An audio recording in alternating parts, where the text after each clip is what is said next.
I've been in the bando with the chick.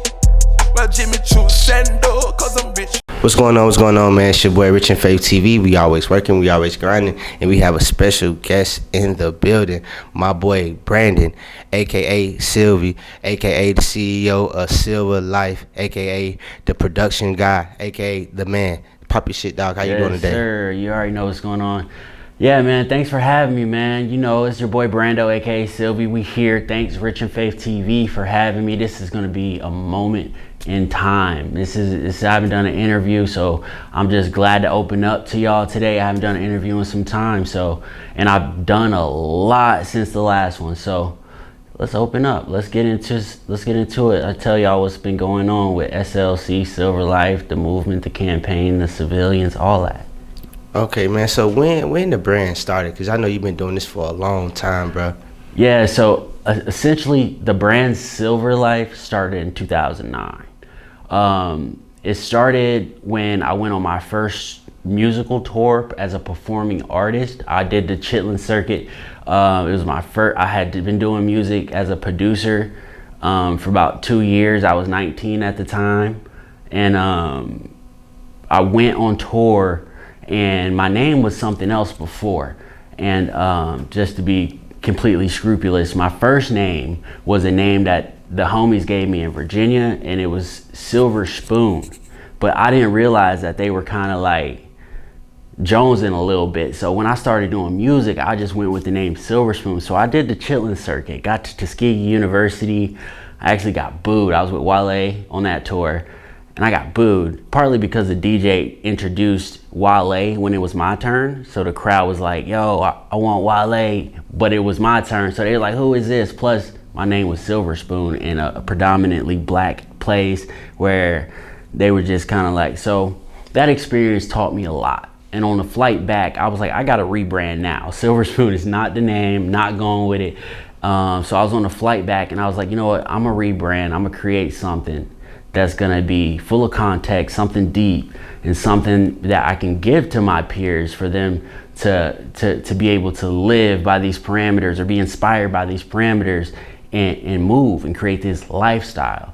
So I stuck with Silver, so I made it Silver Life. And the reason I named it Silver Life, when I was thinking on that plane on the way back after my first tour and just kind of like reminiscing on the experience, I started thinking about how competitive people are and how, you know, everything is like a competition sometimes. And then I started doing research, and I realized that the Olympics dates back to 8 BC. It's the longest lasting competitive games amongst humans. So I was like, we've been doing the Olympics. We've been competitive as in our nature as humans forever. So everybody could relate to that. So I had that. So Silver Life, in the Olympics, you got bronze, silver, and gold. People say, why gold? Why not gold, right? Silver Life is the concept of always striving for gold, but never accepting that, because once you get gold, there's nothing else to overcome. So you might have gold, but pretend like you got that silver medal, like you still need more work to do. And that is the concept and the mindset of someone living that silver life. So how long has it been around? It's been around 13 years now. So That's super dope, man. And I just learned something when you broke that down, you know, with the gold and the silver. I like that. I like that. So when did you develop that mindset of just kind of like looking at things like that and not looking at it like, oh, well, I want to conquer everything and, you know, right now? What made you want to just be like, okay, well, look, what gave you that though, really? The best way I can answer that, great question, because at the time I was rebranding from a tactical space, a business and branding space. How do I reach a broad audience? How do I create an organic message that relates to me? And so coming from that angle, and I've always had vision. When I was 17, I wrote down a list of goals, life goals. And I did it because I knew I was going on the Air Force when I was 18. And people say, oh, you're gonna get brainwashed or whatever. So I was like, while my mind is still young and I'm still creative and I feel like I can do whatever, I'm gonna write down the most outlandish things that at the time seemed unattainable. And I wrote them down, and I still keep that list of goals by me. I've been knocking them off my whole life, but I'm saying that to say I've always had a bird's eye view and vision. So I knew I wanted to be able to impact the masses on a grand scale. So as I moved through life, what always gave me that sense of I'm working to get there instead of like I need the world right now is that vision, that bird's eye view, knowing that the big picture I've already got in my head. I already know what it looks like, and I'm checking them off.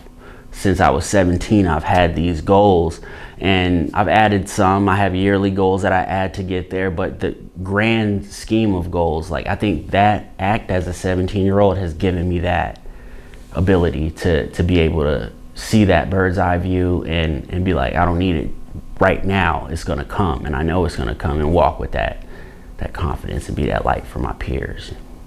So how was your upbringing as a child? How was my upbringing? So I'm from Virginia, Chesterfield and Williamsburg. My upbringing was amazing. It was great. My parents, you guys rock. Y'all did awesome, did a great job. They are no longer together. They got divorced when I was 7, still rock stars. And I grew up with my dad. My 2 brothers grew up with my mom.